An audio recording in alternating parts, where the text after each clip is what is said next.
Well, the history of any town, there is a lot of folklore and tales of things that have happened before. And I suspect that there are a lot of communities that believe that there are different places that are haunted and occupied by ghosts of people from the past. Aurora has its shares also. We have 4 major cemeteries. The Central Cemetery over by next to the police station. The original burying ground in Aurora was right outside the church in Aurora, the Congregational Church, the original one. And then bodies were later removed over to the Aurora Cemetery. There's the Jackson Family Cemetery out on Route 306. There's the Giles Cemetery on Aurora Lake Road. And then there's the Mennonite Cemetery. And I suspect people would probably think that there might be ghosts wandering around at some time of the late morning, or so. But actually, there have been reports of buildings being haunted in Aurora. One of the more noted stories is that of the Aurora train station. The Aurora train station was built when the Aurora Erie Railroad came in the 1850s. And actually the Aurora train station that exists now is the 3rd station that was there. The first 2 had been burned when they were struck by lightning. But the existing train station is the one that supposedly was haunted. The current owners of the Aurora train station, I was speaking with the owner's wife one evening, and she happened to say that, "Did you know that the Aurora train station is haunted?" And I said, "No, I did not know that." And she said, "Well, my husband has his offices there, and every night I would go to the train station and pick him up after work. One evening, it was dark, and I pulled into the parking lot," she said.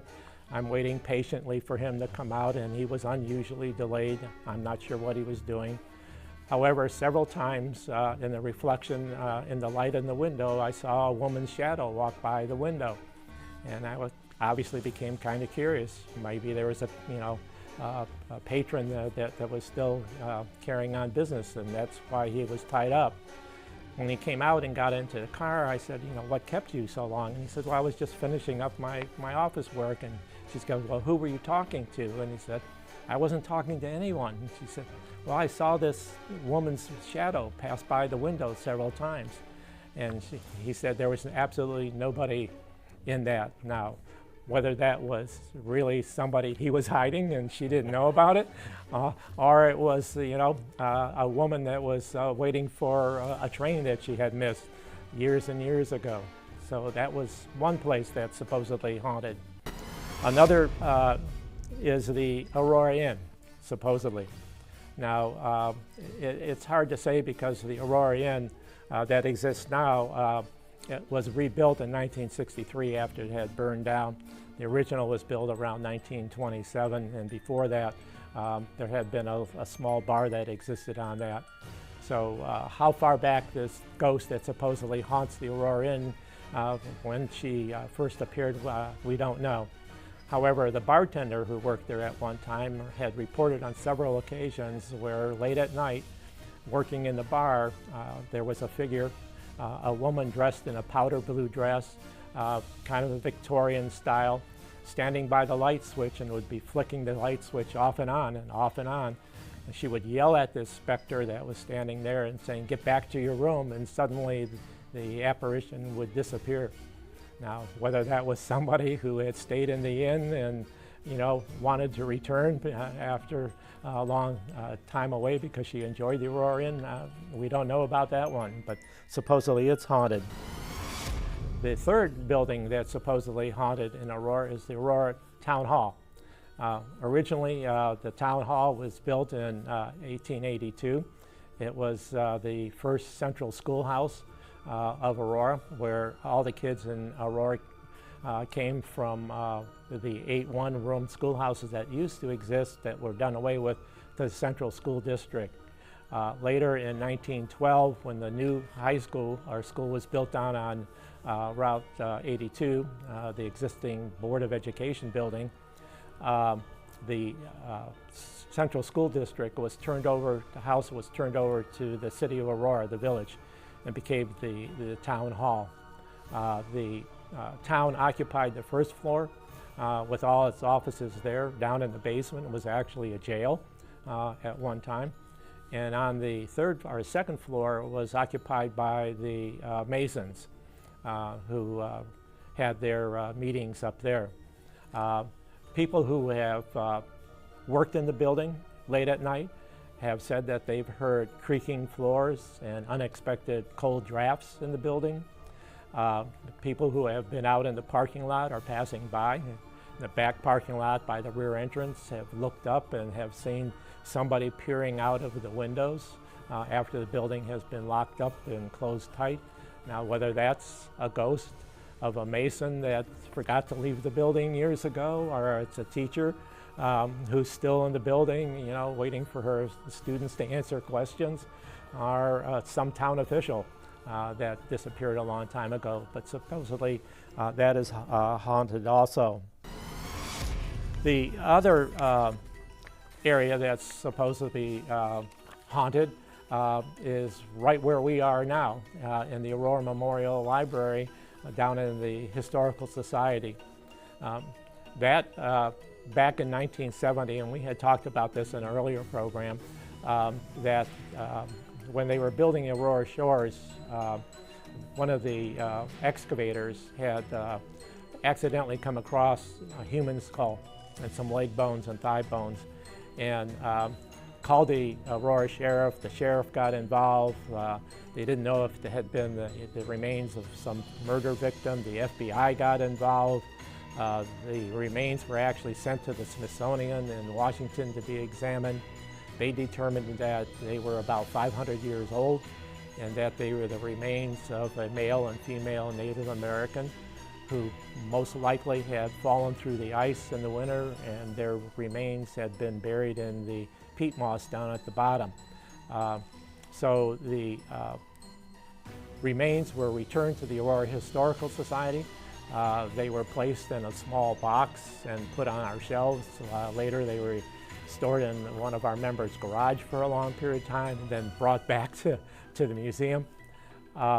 And people who said that they have worked in the library, and my wife was actually a librarian, part-time librarian, she said that there were periods of time where you felt uneasy in the building, as though there was some type of spirit that was kind of haunting the place.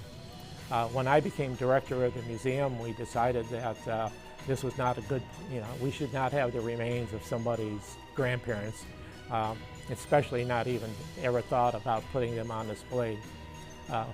The fact that we knew that they were Native Americans, we did contact a tribe that is experienced at doing repatriation. The bones were actually repatriated back to Maine, where they were secretly buried. But until that event took place, where we actually returned the remains to the Native Americans, they did a smudging ceremony down here to remove any spirits. They believed that since the remains had been disturbed, that the spirits were still wandering around. So they did a smudging ceremony of the museum to make sure that when they took the remains away, they were taking the spirits of the Native Americans away with them. Now, the last incident is not actually verifiable whether there's a ghost tied to it or not, but it's kind of a strange happening that took place here in Aurora. Just across the street, diagonally from the Memorial Library here, is a red brick building that belonged to a merchant by the name of Alanson Baldwin. Rather wealthy individual, obviously, by the size of his house at the time. In 1859, an incident took place where he was murdered out on the front lawn.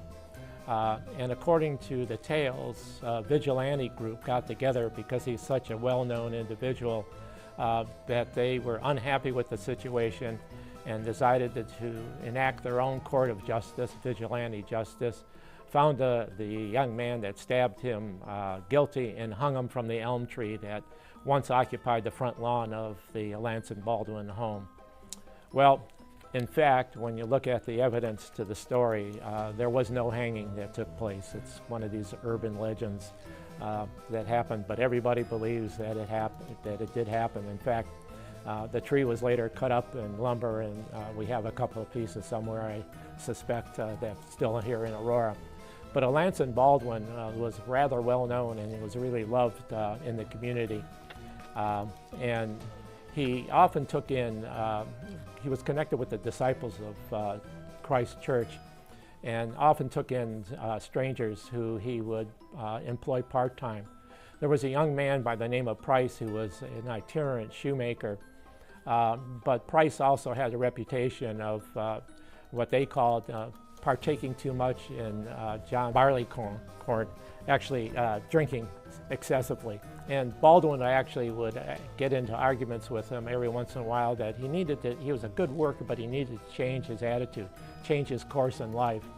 Well, one time they got into a very heated argument. The shoemaker went back to his room, came back with a knife, and actually stabbed Baldwin out on the front lawn. Baldwin had not really realized that he had been stabbed until he actually touched his stomach and found that there was blood all over his hand. And he collapsed on the front lawn trying to get back into a house. A young boy saw what had happened and alarmed the community.